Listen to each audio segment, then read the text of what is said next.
On va parler de Spinoza, Ah bon?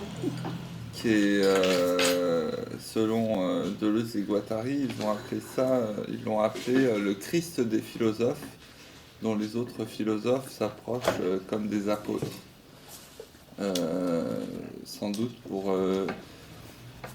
parce que enfin bon, ça c'est l'interprétation de Deleuze et Guattari, mais c'est vrai que Spinoza, quand on rentre dedans, c'est un philosophe spécial parce qu'il est. L'éthique est démontrée de manière géométrique et ça rend les démonstrations Oui, plus puissantes en fait. ça c'est les trois pieds. Et donc, Spinoza, il a écrit, disons en gros, un court traité, un traité de la réforme de l'entendement, l'éthique, le traité théologico-politique et le traité politique, et on a des lettres aussi. Mais l'éthique, c'est le grand livre, quoi, disons. C'est un livre qui fait un peu, oui, ça fait un peu Bible en fait, dans le sens que euh, Bible philosophique, quoi. Parce que par exemple, Bergson, il disait euh, que tout philosophe avait deux philosophies, la sienne et celle de Spinoza. C'est quoi? Euh, donc dans l'éthique, il est traité, donc elle est démontrée selon la méthode géométrique. On va un peu discuter, je suppose, de ce que c'est. Et elle est divisée en 5 parties où il est traité: 1 de Dieu, 2 de la nature et de l'origine de l'esprit, 3 de l'origine et de la nature des sentiments, 4 de la servitude humaine ou des forces des sentiments, 5 de la puissance de l'entendement ou de la liberté humaine. Euh, Comme on voit dans l'appendice, à un moment où il explique que nous ne naissons pas libres. Les enfants, ils sont pas libres, selon Spinoza, et ils sont au contraire déterminés contraints par, euh, par les causes extérieures, quoi. Disons que l'idée, c'est que être libre, c'est, suivant la définition, la première, une des premières définitions, euh, cette chose sera dite libre qui existe d'après la seule nécessité de sa nature et est déterminée par soi seul à agir. D'autre part, cette chose sera dite nécessaire, ou plutôt contrainte, qui est déterminée par une autre à exister et à produire un effet selon une raison certaine et déterminée. C'est-à-dire que, bon, pour Spinoza, comme il l'explique à un moment, finalement, il n'y a que Dieu qui est cause libre, quoi. Nous, notre liberté, elle est seulement dans le fait d'agir selon notre propre nature, sans être contraint par quelque chose. Par exemple, et c'est pas tellement évident à concevoir comme liberté, mais disons, par exemple, quelqu'un, je sais pas moi, il pleut, il prend un parapluie, il n'est pas libre de le faire. Il est déterminé à le faire par la pluie. Évidemment, il pourrait aussi, mais enfin, il est déterminé, là on pourrait dire, c'est vrai, par son éducation, etc. Donc c'est peut-être pas un très bon exemple, mais bon, c'était pour expliquer ça. Les causes nous déterminent à faire ceci ou cela. Peut-être, si vous voulez, un artiste qui peint, il, ou enfin qui écrit, enfin je sais pas quoi, il peut être libre si son expression en fait elle correspond à sa nature. Chacun a une essence qui est qui est éternel. Et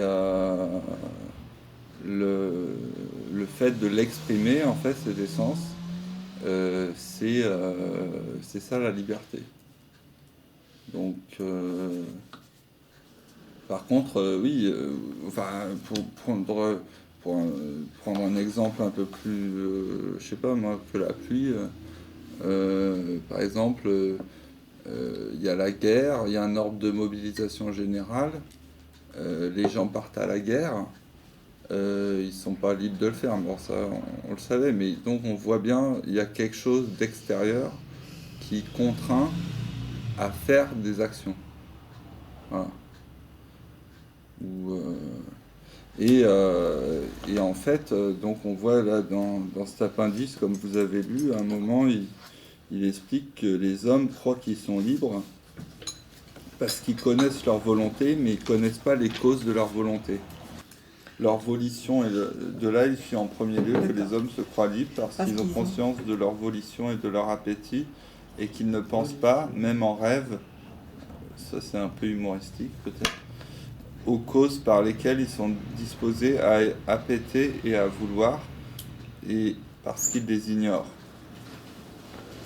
Je voulais revenir sur ce que tu as dit, éternel. Tu parles de nature éternelle. Ouais, c'est-à-dire que il y a chaque être, chaque mode, parce que on est des modes de Dieu, des modes de nature.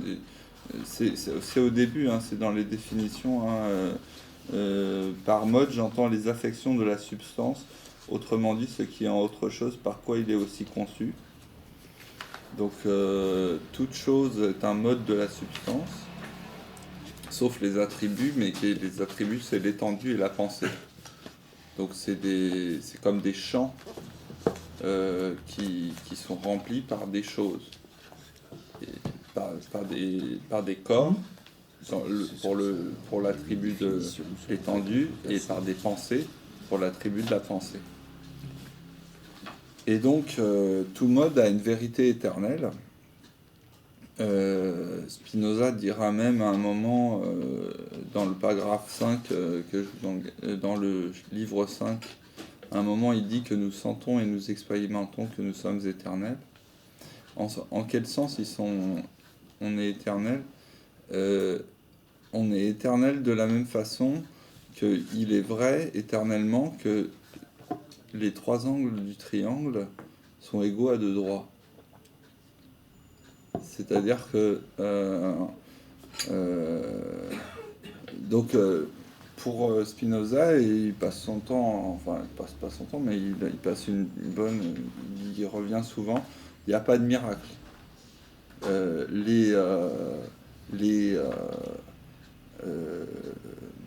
Les vérités de nature, les lois de la nature sont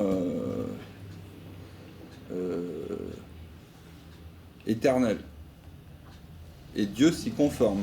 Parce que c'est pas que... il peut pas faire autrement. C'est pas lui qui a créé la nature. Il est la nature. Ah oui, voilà. Alors, donc Dieu, en fait, c'est la réalité. Pour Spinoza. Ou la nature. C'est le réel ou la réalité? La nature naturante et la nature naturée. À savoir la force qui crée toute chose et crée toute pensée, et toutes les pensées et toutes les choses qui existent ont existé et existeront.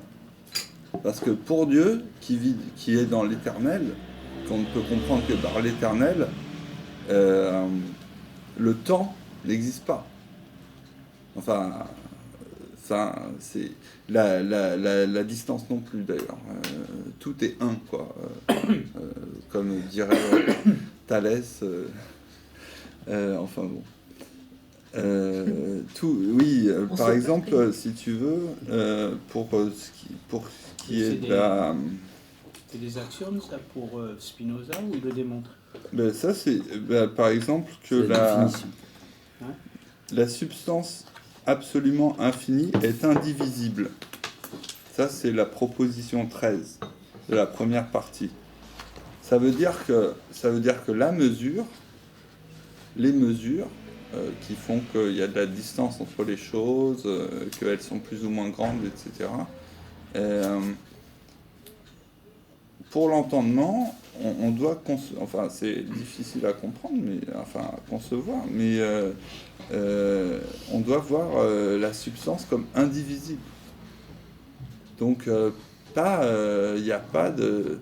Donc ça rejoint tout ce qui est mystique, disons, bouddhiste, l'unité de toute chose, etc. Quoi. C'est-à-dire... il n'y a pas de division, en fait. Ça, là, il t'explique la nature de Dieu, etc., à savoir qu'il n'a pas de volonté, pas d'entendement, ou alors que si on appelle ça volonté ou entendement, elle différerait autant de notre volonté à nous et de notre entendement que le chien animal aboyant et le chien constellation céleste, quoi. Puisque nous, on est des êtres finis, et des êtres, et par rapport à un être infini, il ne peut pas avoir les mêmes facultés, quoi.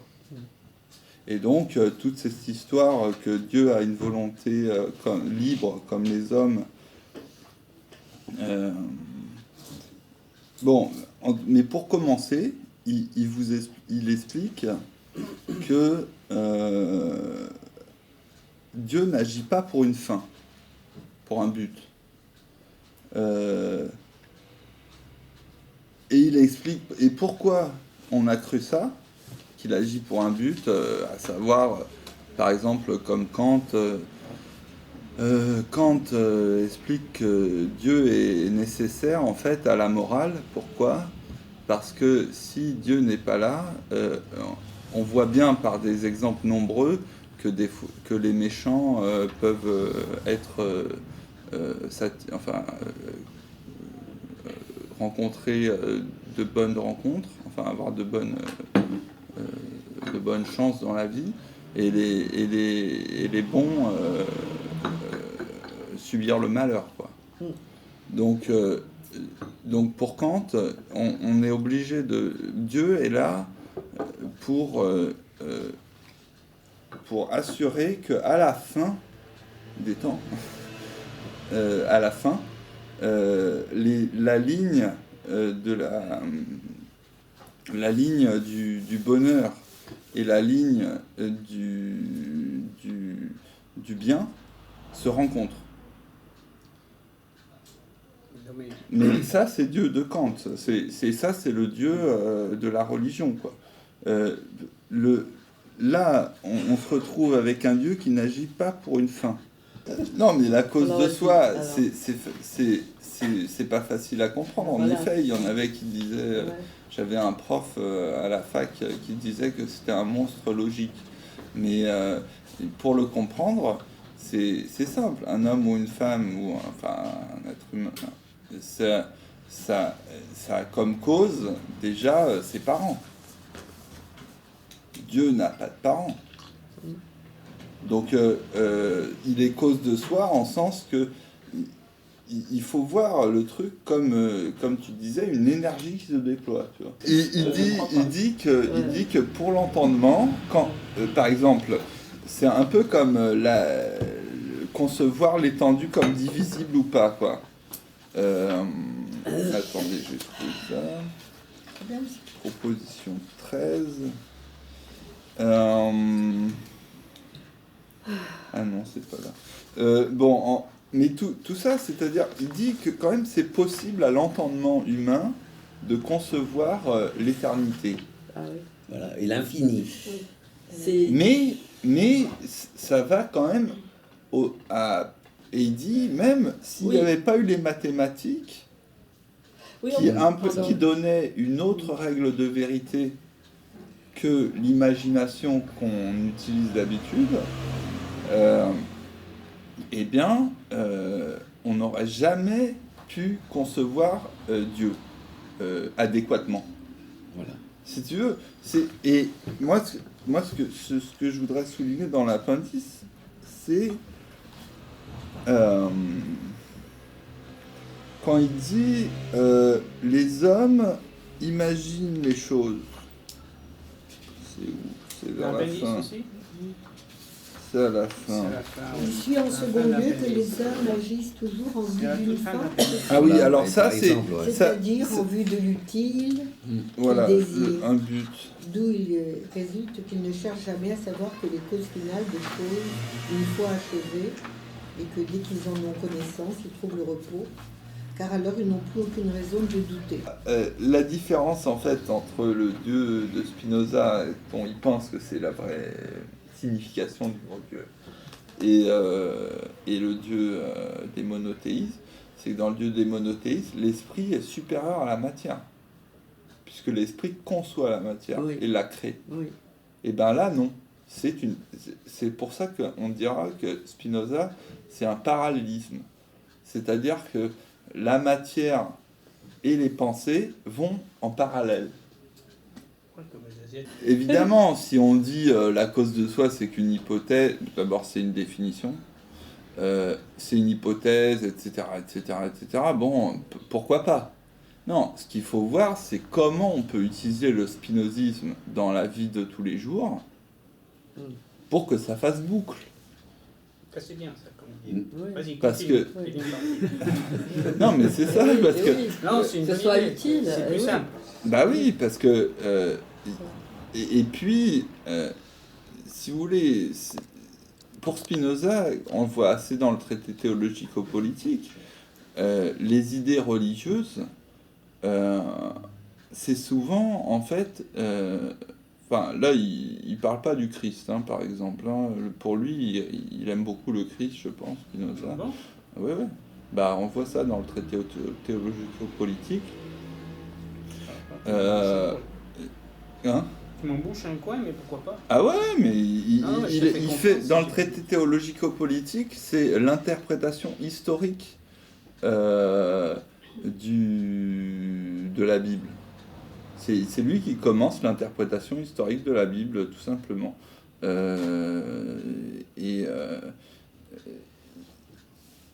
Si vous voulez, c'est l'idée, c'est que les gens qui ont des responsabilités dans la religion ont intérêt à garder les gens qui sont au-dessous d'eux dans des choses Superstition. dans des idées comme la volonté de Dieu. Et c'est pour ça que alors que la volonté de Dieu, comme il explique, elle différerait autant de notre volonté que le chien animal aboyant du chien en constellation céleste. Et là, Alors, est-ce que Dans tout la- évolue dans- par le hasard, alors? ah bah non, justement, il n'y a pas de hasard. Mais justement, là, cette volonté de Dieu, Du Dieu de Spinoza. Mais il le dit, c'est il n'y a, ça, pas, il il a faut pas de volonté préciser, de Dieu, il le dit. Là. Ouais. C'est Oui, l'asile de ou alors- l'ignorance. Mais s'il n'y a pas de volonté de Dieu, comment les choses évoluent?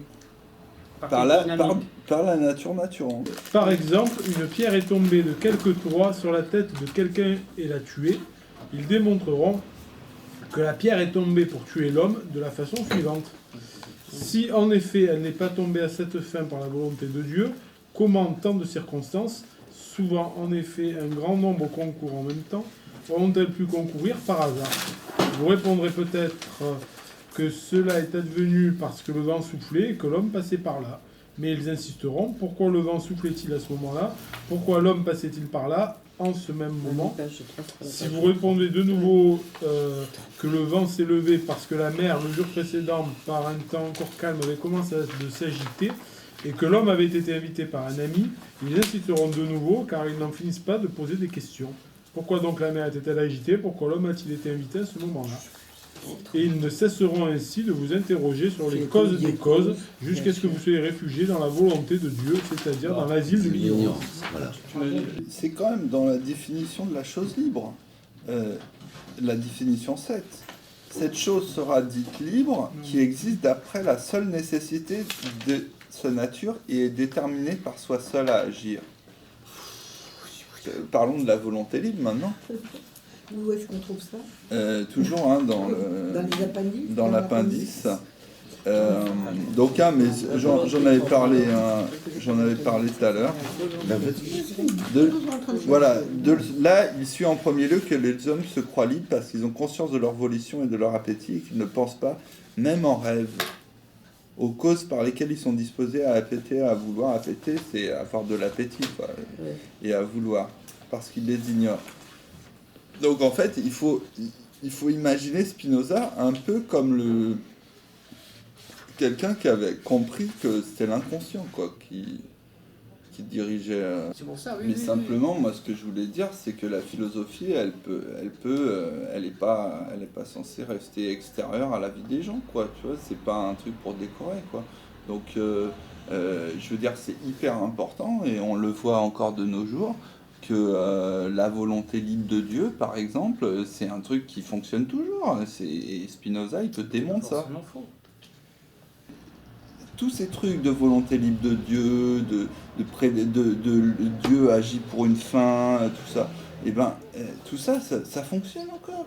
Ah ben oui. Et ça fonctionne parce que la nature humaine est telle que, enfin là il le dit. Hein, non, oui, mais tu sais pas ce que j'allais dire.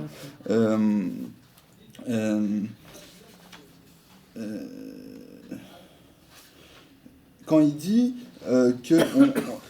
une fois quand on comprend pas pourquoi quelqu'un a fait ça, après on imagine pourquoi nous on aurait fait, et après on lui donne ce motif à cette personne. Mais il dit mais non, pas du tout, ça pourrait être complètement autre chose. Et sinon, là, dans cet appendice, il est détonnant hein, quand on le comprend. Et je pense qu'à l'époque, quand il est sorti, c'est pour ça qu'il a eu tant de problèmes, il était plus facilement compréhensible peut-être pour les contemporains que pour nous. Hein. Pourquoi? Parce que... Vous comprenez le latin?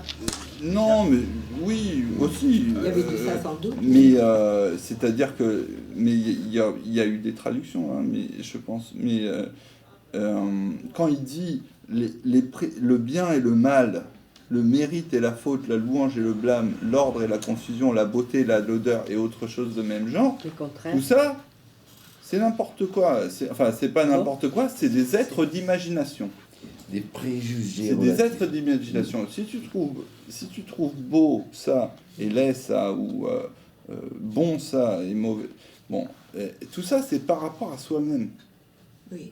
Le bien et le mal, ce qui engendre la souffrance. Voilà, alors le bien et le mal, c'est l'idée qu'il y a des choses qui agréent, enfin Oui. qui vont dans le sens de Dieu, et d'autres qui vont pas dans le sens de Dieu. Ça, c'est ce qu'il dit, hein, le bien et le mal, parce que le bien et le mal, c'est des universaux. Hein. C'est pas comme le bon et le mauvais.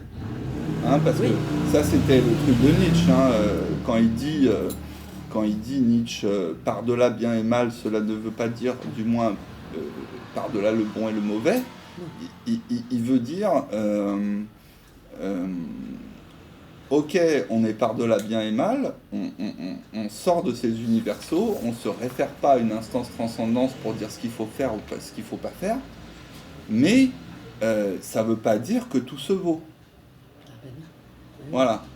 Mais parce que tout se vaut, c'est quand il y a plein de par-delà bien et mal, plein de gens qui vivent par-delà bien et mal, et qui sont nihilistes, parce que le tout se vaut, c'est être nihiliste. Je veux dire, ça se vaut pas, je veux dire, de couper la tête à quelqu'un ou de manger un haricot, tu vois, voilà. Bah ouais, mais il y en a qui ont fait un peu comme ça quand même. On est en train de parler du bien et du mal, et alors que Spinoza, lui, ce qu'il définit, c'est le bon et le mauvais. Et le bon et le mauvais se définit par rapport au désir, puisque pour lui, et c'est dans la partie 3, pour lui, l'essence de l'homme, c'est le désir. Ouais. Donc il y a des désirs, et il y a deux affects principaux, c'est la tristesse et la joie. La tristesse, c'est la diminution c'est très mathématique comme truc, hein, c'est de la psychologie de Spinoza, c'est pour ça que c'est très intéressant. la psychologie de Spinoza, c'est deux affects, deux sentiments, la tristesse et la joie. La tristesse, c'est la diminution de la puissance d'agir, et la joie est l'augmentation de la puissance d'agir. Donc, si je pense que c'est un truc très intéressant sur lequel on peut, voilà, hein, c'est-à-dire que dire je suis triste, c'est dire bon, en fait, tu diminues ton puissance d'agir, etc. Non, il y a etc. des causes extérieures qui appuient sur moi, enfin qui me causent une diminution, qui décompose mon rapport, mon rapport essentiel. Mais on peut lutter contre ça, non? C'est ça, bien sûr. mais justement, connaître les causes de la tristesse, ce serait s'en libérer. Voilà, C'est ça. c'est-à-dire que... C'est ça la philosophie, enfin, Et oui. Bah la oui, philosophie entre guillemets. Ouais, l'éthique, ouais, c'est... C'est supprimer tout ce qui peut nous... Donc tout ça, c'est la... En tout cas, le bien et le mal, hein, le bien et le mal. Donc, tout ce qui contribue à la santé ainsi qu'au culte de Dieu, les hommes l'ont appelé bien, tandis que tout ce qui leur est contraire, ils l'ont appelé mal. Il parle de la santé. Et voilà, et c'est un être d'imagination. Les gens, ils écrivent des livres sur Spinoza, pas tellement forcément pour l'expliquer aux autres, des fois, hein, mais pour se l'expliquer à eux-mêmes, quoi. C'est pour ça que des fois les livres sont un peu compliqués, hein, mais un philosophe c'est pareil, hein, c'est-à-dire que un philosophe, il y avait un truc assez drôle, c'était ils ont fait un t-shirt, ou alors c'est en anglais, hein, mais le philosophe, c'est quelqu'un qui te pose une question que tu savais pas que tu avais et qui y répond d'une façon que tu comprends pas. Donc, ça t'avance. Donc, mais ça c'est la blague, quoi, sur la compréhensibilité des philosophes. Mais ce qu'il faut comprendre, c'est que si vous essayez, vous, de poser un problème sur papier et d'y répondre, vous allez être obligé d'utiliser du vocabulaire spécial. Oui. Le philosophe, c'est pas comme si c'était tout simple. Il faut pas réduire à ce qu'on connaît, ce qu'on connaît pas.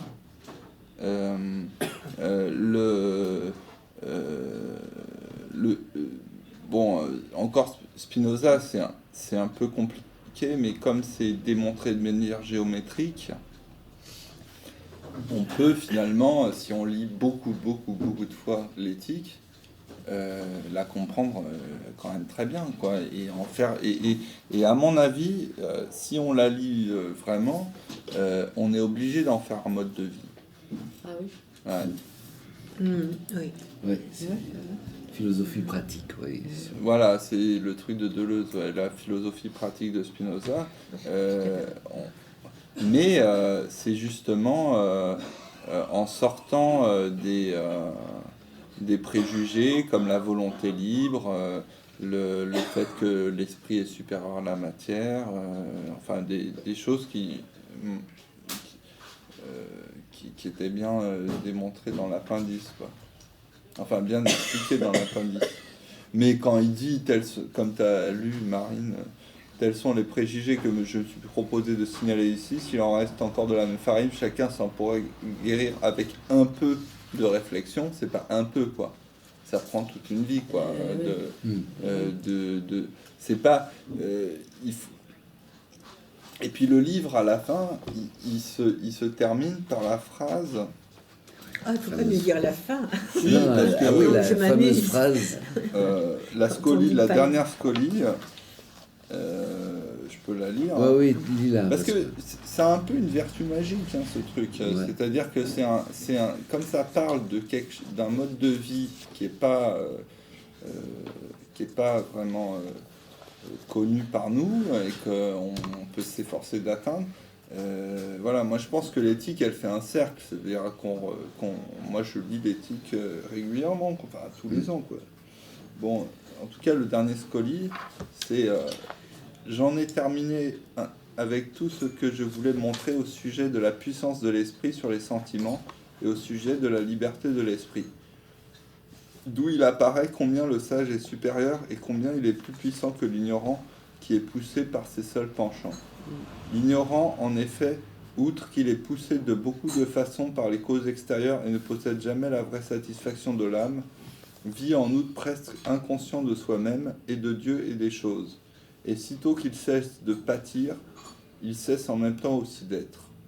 Le sage, au contraire, en tant qu'il est considéré comme tel, comme son âme s'émeut à peine, mais que par une certaine nécessité éternelle, il est conscient de soi-même et de Dieu et des choses, ne cesse jamais d'être, mais possède toujours la vraie satisfaction de l'âme. Alors, donc la dernière phrase, les dernières phrases. Si maintenant la voie que j'ai montrée qui conduit à cela paraît très ardue, elle peut cependant être trouvée. Et cela, certes, doit être ardu, qui se trouve si rarement. Car comment pourrait-il se faire si le salut était facile et qu'il pût être trouvé sans grand-peine, qu'il fût négligé par presque tous? Mais tout ce qui est excellent est aussi difficile que rare. Oui. Voilà, bref. Hein. Mais tout ce qui est précieux est aussi difficile que rare. Oui. Voilà. En tout cas, ce qu'il faut savoir dans l'éthique de Spinoza, c'est que les choses qu'on aime, donc elles nous augmentent notre puissance d'agir, hein, on aime ce qui nous rend joyeux, mais malheureusement, elles ne sont pas forcément en notre pouvoir. On ne les maîtrise pas. Par exemple, le truc de base, c'est la rupture amoureuse, quoi. Donc ça, Spinoza, on peut le faire parler là-dessus parce qu'il en parle jamais vraiment directement. Mais si à un moment ça marche plus entre deux personnes, et qu'il y en a un qui reste attaché, c'est parce que si vous voulez, on ne peut pas devenir triste, à part bien sûr si on se prend une voiture sur la tête ou un coup de couteau, quoi. Mais c'est toujours par les choses qu'on aime qu'on devient triste aussi. Enfin, c'est dans un passage de 5. Dans quel sens?